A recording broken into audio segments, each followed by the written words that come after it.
Chapter 4. "You know, perhaps—" "Yes, I told you myself," began Svidrigailov, "that I was in the debtor's prison here for an immense sum of money, and had no expectation of being able to pay it. There's no need to go into the particulars of how Marfa Petrovna bought me out. Do you know how insanely a woman can sometimes love? She was an honest woman and very sensible, although completely uneducated. Would you believe that this honest and jealous woman, after many scenes of hysterics and reproaches, condescended to enter into a kind of contract with me, which she kept throughout our married life? She was considerably older than I was, and besides, she always kept a clove or something in her mouth. There was so much swinishness in my soul, and honesty too of a sort, that I told her straight out I couldn't be absolutely faithful to her. This confession drove her to frenzy, but yet she seems in a way to have liked my brutal frankness. She thought it showed I was unwilling to deceive her, if I warned her like this beforehand, and for a jealous woman, you know, that's the first consideration. After many tears, an unwritten contract was drawn up between us. First, that I would never leave Marfa Petrovna, and would always be her husband. Secondly, that I would never go off without her permission. Thirdly, that I would never have a permanent mistress. Fourthly, in return for this, Marfa Petrovna gave me a free hand with the maids, but only with her secret knowledge. Fifthly, God forbid my falling in love with a woman of our class. Sixthly, in case I, God forbid, should have a serious passion, I was obliged to reveal it to Marfa Petrovna. On this last score, however, Marfa Petrovna was fairly at ease. She was a sensible woman, and so she could not help looking upon me as a dissolute womanizer, incapable of real love. But a sensible woman and a jealous woman are two very different things, and that's where the trouble came in. But to judge some people impartially, we must renounce certain preconceived opinions and our habitual attitude to the ordinary people about us. I have reason to have faith in your judgment rather than in anyone else's. Perhaps you have already heard a great deal that was ridiculous and absurd about Marfa Petrovna. She certainly had some very ridiculous ways. But I tell you frankly that I feel really sorry for the innumerable sufferings which I caused. Well, that's enough, I think, for a decorous oraison funèbre, for the most tender wife of a most tender husband. When we quarrelled, I usually held my tongue, and did not irritate her, and that gentlemanly conduct rarely failed to fulfil its aim. It influenced her, it pleased her, in fact. These were times when she was truly proud of me. But your sister she couldn't put up with anyway. And how she came to risk taking such a beautiful creature into her house as a governess. My explanation is that Marfa Petrovna was an ardent and impressionable woman, and simply fell in love herself, literally fell in love with your sister. Well, little wonder. Look at Avdotya Romanovna. I saw the danger at first sight, and, what do you know, I resolved not to look at her even. But Avdotya Romanovna made the first step. Would you believe it?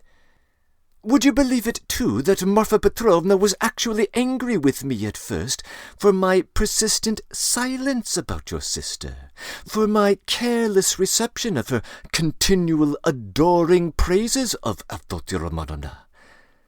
I don't know what it was she wanted. Well, of course, Marfa Petrovna told Avdotya Romanovna every detail about me. She had the unfortunate habit of telling literally everyone all our family secrets, and continually complaining about me. How could she fail to confide in such a delightful new friend? I expect they talked of nothing else but me, and no doubt Avdotya Romanovna heard all those dark, mysterious rumors that were current about me. I don't mind betting that you, too, have heard something of the sort already. I have. Luzhin charged you with having caused the death of a child. Is that true? Don't refer to those vulgar tales, I beg you, said Svidrigailov with disgust and annoyance. If you insist on wanting to know about all that idiocy, I will tell you one day, but now... I was told, too, about some footman of yours in the country whom you treated badly. I beg you to drop the subject, Svidrigailov interrupted again with obvious impatience. Was that the footman who came to you after death to fill your pipe? You told me about it yourself.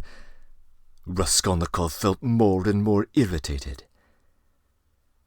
Svidrigailov looked at him attentively, and Raskolnikov thought he caught a flash of spiteful mockery in that look. But Svidrigailov restrained himself and answered very civilly. Yes, it was. I see that you too are extremely interested, and I shall feel it my duty to satisfy your curiosity at the first opportunity. Upon my soul, I see that I really might pass for a romantic figure with some people.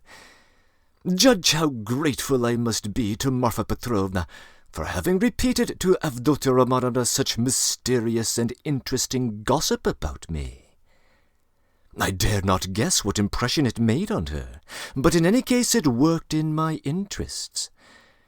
With all Avdotya Romanovna's natural aversion, and in spite of my invariably gloomy and repellent aspect, she did at least feel pity for me, pity for a lost soul. And once a girl's heart is moved to pity, it's more dangerous than anything. She is bound to want to save him, to bring him to his senses, and lift him up and draw him to nobler aims, and restore him to new life and usefulness. Well, we all know how far such dreams can go. I saw at once that the bird was flying into the cage of her own accord, and I too prepared myself. I think you're frowning, Rodion Romanovitch. There's no need. As you know, it all ended in smoke. Damn it all, what a lot I am drinking. Do you know, I always, from the very beginning, regretted that it wasn't your sister's fate to be born in the 2nd or 3rd century A.D., as the daughter of a reigning prince, or some governor or proconsul in Asia Minor. She would undoubtedly have been one of those who would endure martyrdom, and would have smiled when they branded her bosom with hot pincers, and she would have gone to it of her own accord, and in the 4th or 5th century she would have walked away into the Egyptian desert, and would have stayed there 30 years, living on roots and ecstasies and visions. She is simply thirsting to face some torture for someone, and if she can't get her torture, she'll throw herself out of a window. And I've heard something of a Mr. Razumikin. He's said to be a sensible fellow. His surname suggests it, in fact. He's probably a divinity student. Well, he'd better look after your sister. I believe I understand her, and I am proud of it. But at the beginning of an acquaintance, as you know, people tend to be more careless and stupid. They don't see clearly. Damn it all, why is she so beautiful? It's not my fault. In fact, it began on my side with a most irresistible physical desire. Avdotya Romanovna is awfully chaste, incredibly and phenomenally so. Take note. I tell you this about your sister as a fact. She is almost morbidly chaste, in spite of her broad intelligence, and it will stand in her way. There happened to be a girl in the house then, Parasha, a black-eyed wench whom I had never seen before. She had just come from another village. Very pretty, but incredibly stupid. She burst into tears, wailed so that she could be heard all over the place, and caused scandal. One day after dinner, Avdotya Romanovna followed me into an avenue in the garden, and with flashing eyes insisted that I left poor Parasha alone. It was almost our first conversation by ourselves. I, of course, was only too pleased to obey her wishes, tried to appear disconcerted, embarrassed, in fact, played my part not badly. Then came interviews, mysterious conversations, exhortations, entreaties, supplications, even tears. Would you believe it? Even tears. Think what the passion for propaganda will bring some girls to.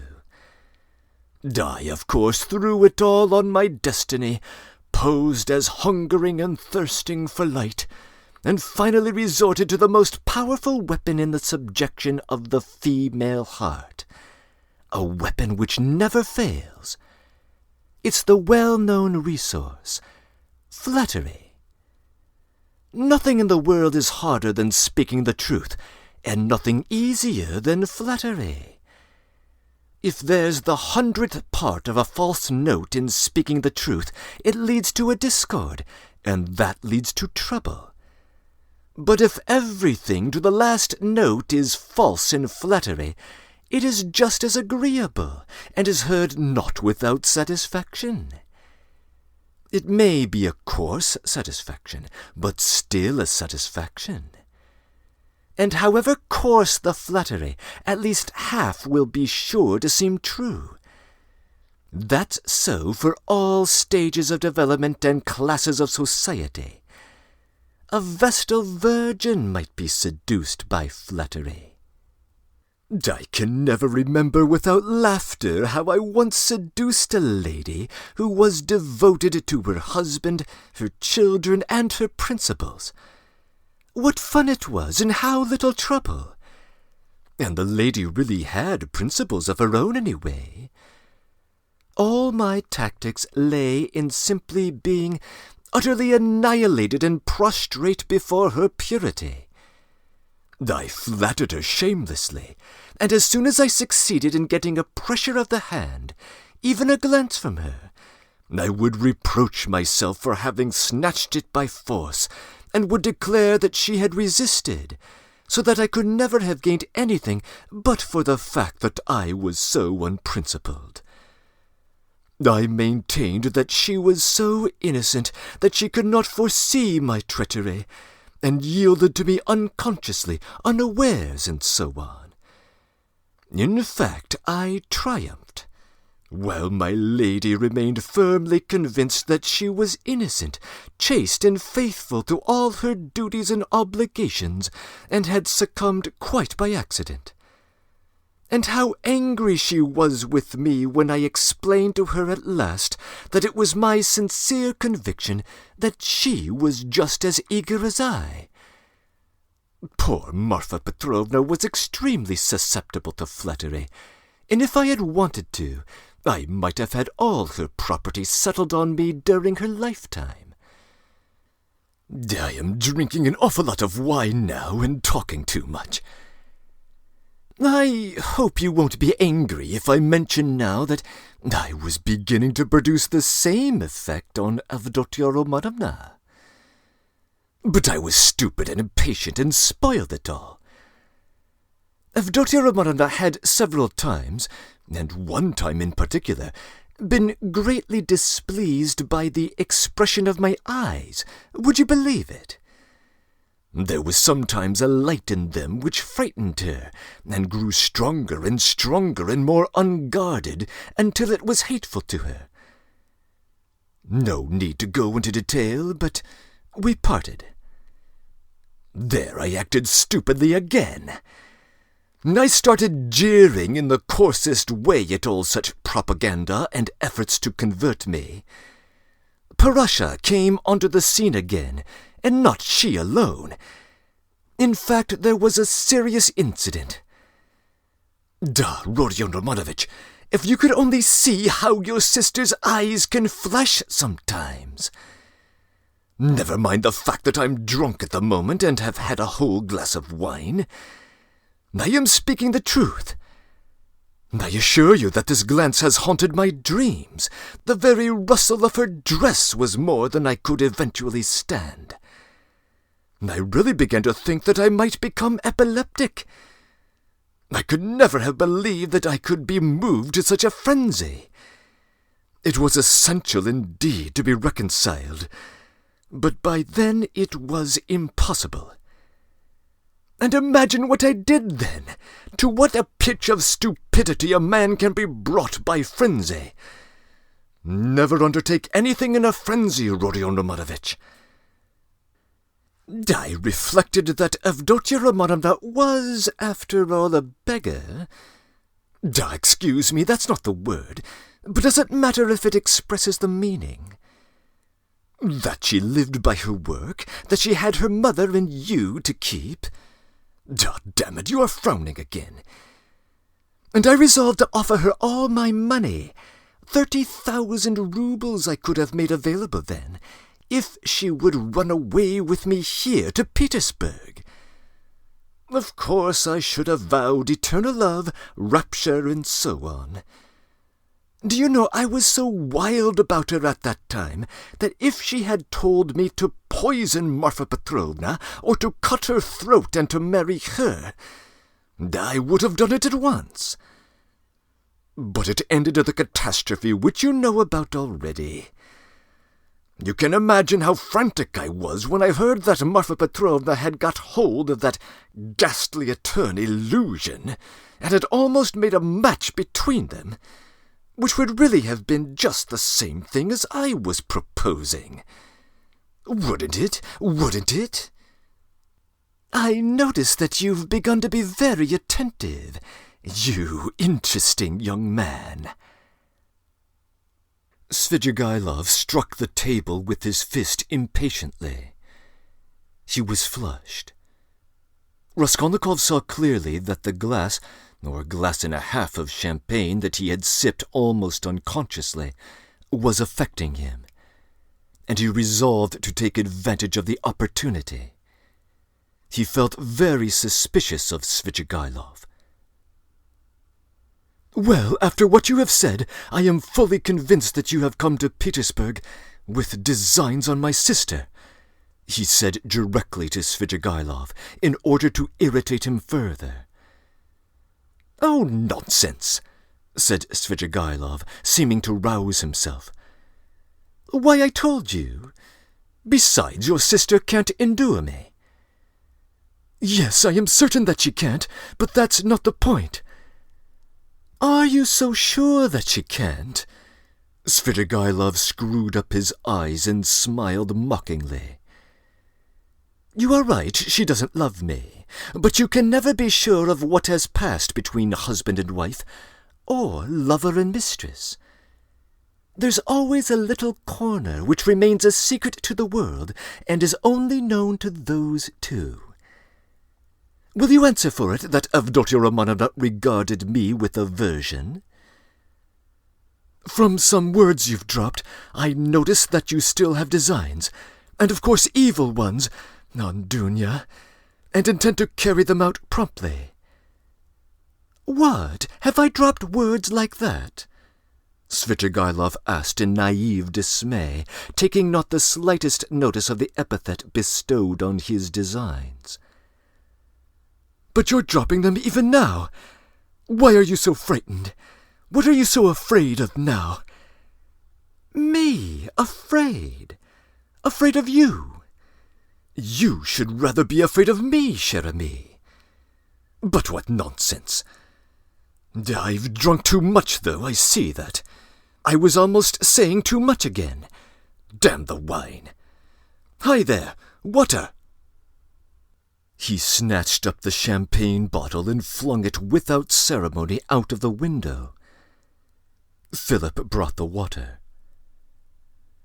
"That's all nonsense," said Svidrigailov, wetting a towel and putting it to his head.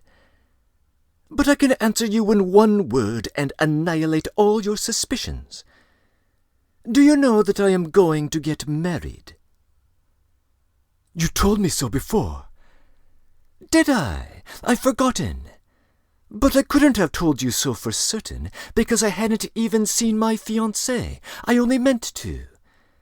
But now I really have a fiancée, and it's been settled. And if it weren't that I have business that can't be put off, I would have taken you to see them at once, because I would like to ask your advice. Ah, damn it, only 10 minutes left. See, look at the watch. But I must tell you, it's an interesting story, my marriage, in its own way. Where are you off to? Going again?" "No, I am not going away now." "Not at all?" "We shall see. I'll take you there. I'll show you my betrothed, only not now. Soon you'll have to be off. You have to go right, and I have to go left. Do you know that Madame Reslick, the woman I am lodging with now, eh? I know what you're thinking, that she's the woman whose girl they say drowned herself in the winter. Come on, are you listening? She arranged it all for me. You're bored, she said. You want something to fill up your time. Since, as you know, I am a depressed, gloomy person. Did you think I'm light-hearted? No, I'm gloomy. I do no harm and sit in a corner without speaking a word for 3 days at a time. And that Reslick is a sly one, I tell you. I know what she's got on her mind. She thinks I'll get sick of it, abandon my wife and leave, and she'll get hold of her and make a profit out of her. In our class, of course, or higher. She told me the father was a broken-down retired official who has been sitting in a chair for the last 3 years with his legs paralyzed. The mamma, she said, was a sensible woman. There is a son serving in the provinces, but he doesn't help. There is a daughter who is married, but she doesn't visit them. And they've got 2 little nephews on their hands, as though their own children were not enough. And they've taken their youngest daughter out of school, a girl who will be 16 in another month, so that she can be married. She was for me. We went there. How funny it was!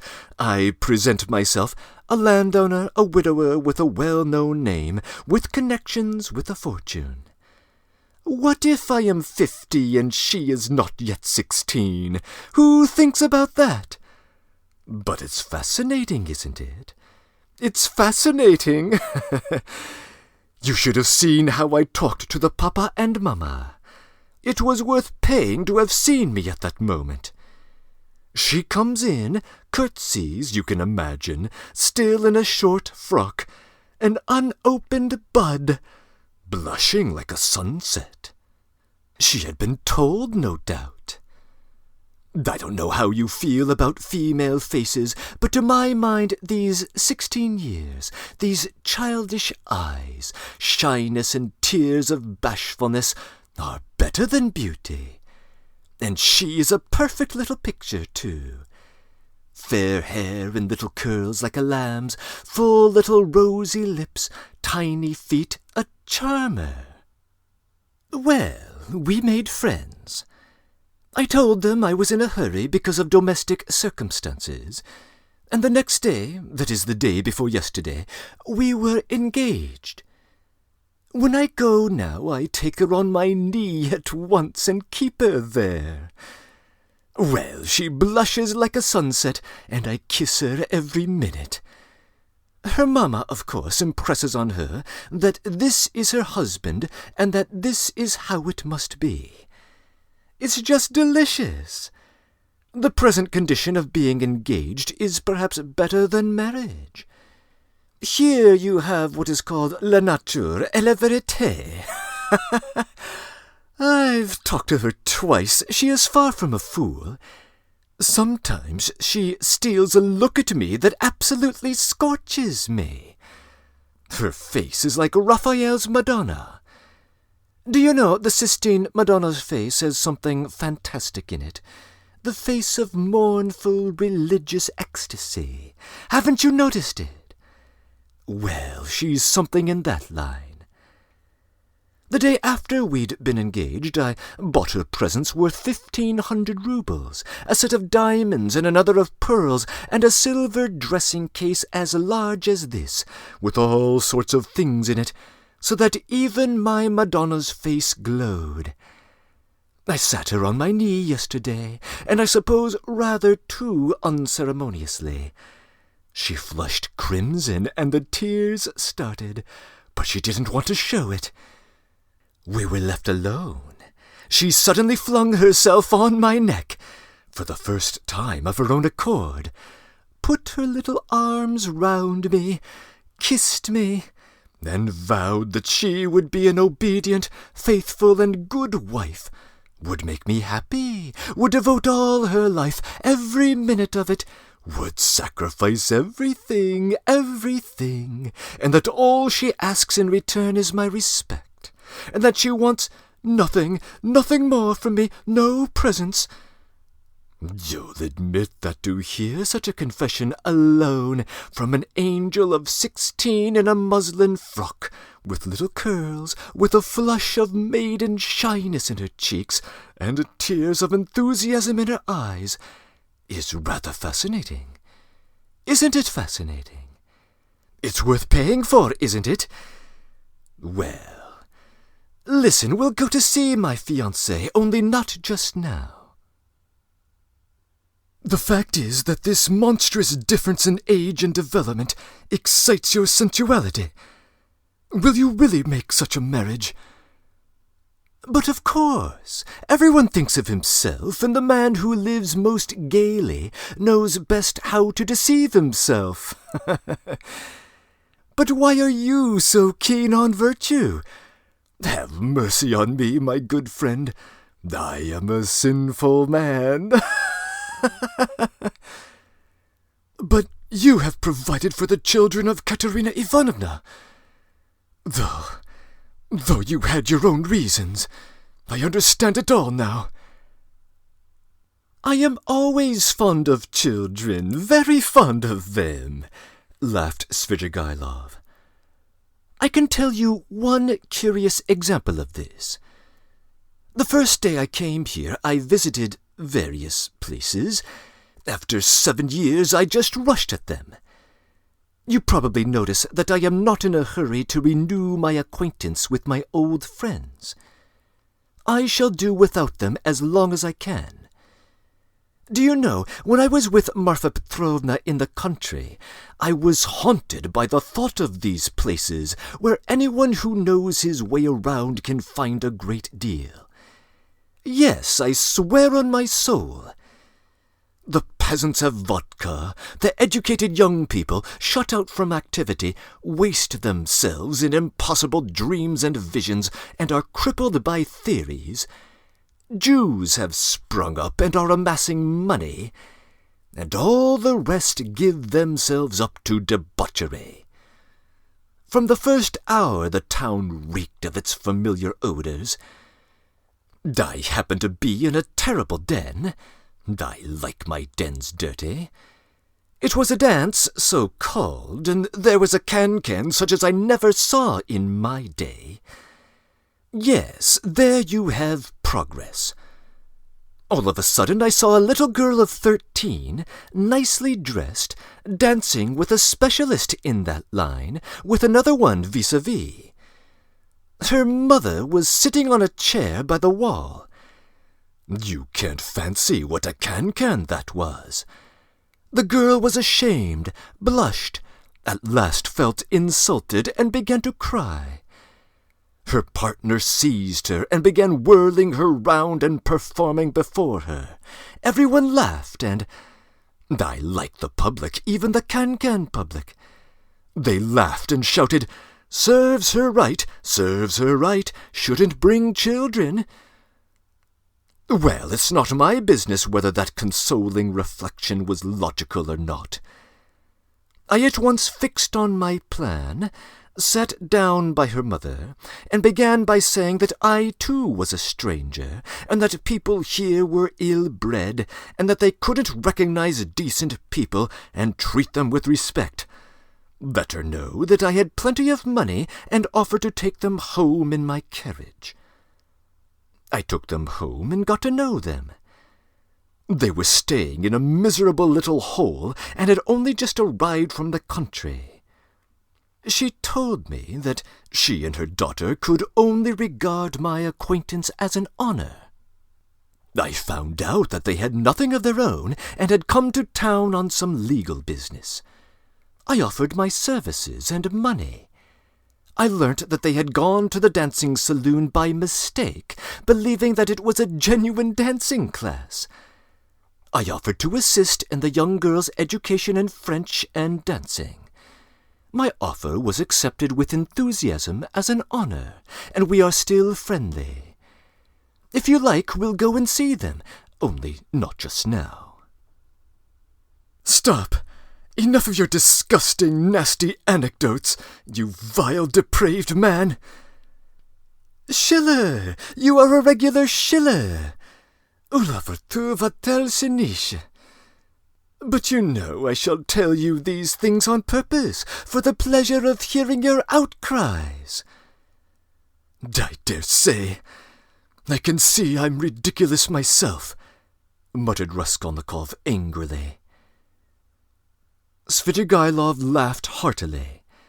Finally he called Philip, paid his bill, and began getting up. "Goodness, I am drunk. Osez causer," he said. "It's been a pleasure." "I should think it must be a pleasure," cried Raskolnikov, getting up. "No doubt it is a pleasure for a worn-out profligate to describe such adventures with a monstrous project of the same sort in his mind, especially under such circumstances, and to a person like me. It's stimulating." "Well, if you come to that," Svidrigailov answered, scrutinizing Raskolnikov with some surprise. "If you come to that, you are a thorough cynic yourself. You've plenty to make you so, anyway. You can understand a great deal, and you can do a great deal, too. But enough.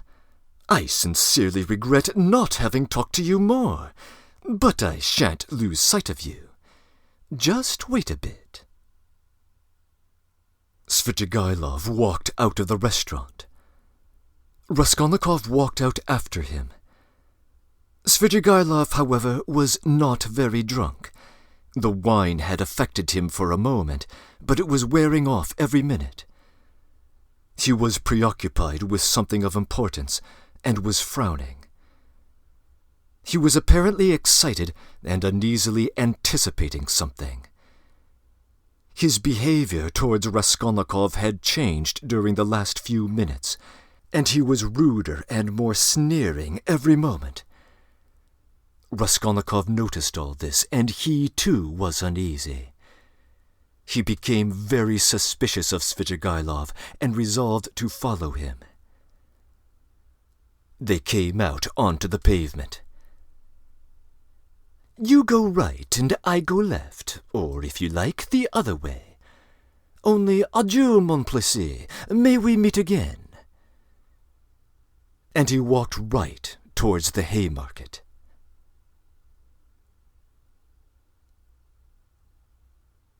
Breaking in. This famous chapter, presenting a tempestuous conversation between a young intellectual and a depraved aristocrat, has a progenitor in Part 3, Chapter 10 of The Insulted and Injured. The current scene, though, has added layers of artistry, in part exploiting a kind of doubling between the two characters.